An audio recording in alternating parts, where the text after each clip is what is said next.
subhanahu wa ta'ala, wa'budu rabbaka hatta ya'tiyaka al-yaqin.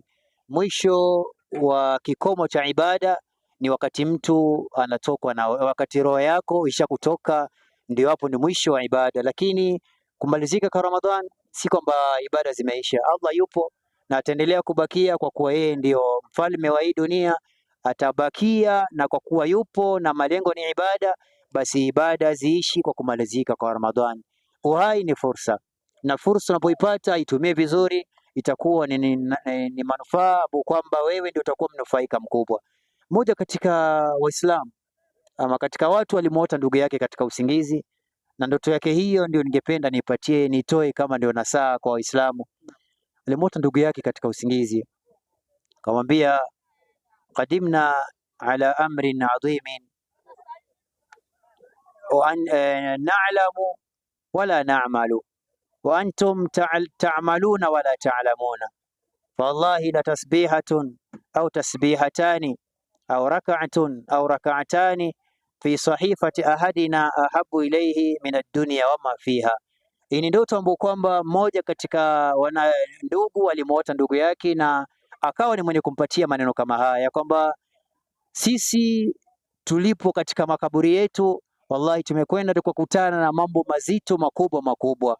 Naalamu, tayari ushajua uhalisia wa mambo yalivyo ndani ya makaburi yetu. Wala naamal, lakini hatuwezi tukafanya yale ambayo kwamba itakuwa ni sababu ya sisi kupunguziwa ama kutolewa katika dhiki ambazo kwamba tuko nazo. Tayari tushakutana nayo, tunapambana nayo sasa hivi, na sisi ni wadhaifu.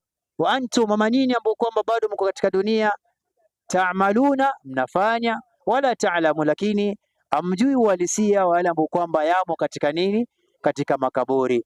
Wapo ambao kwamba wako katika toa za Allah subhanahu wa ta'ala, na wapo ambao kwamba wamezama katika maasi ya Allah subhanahu wa ta'ala.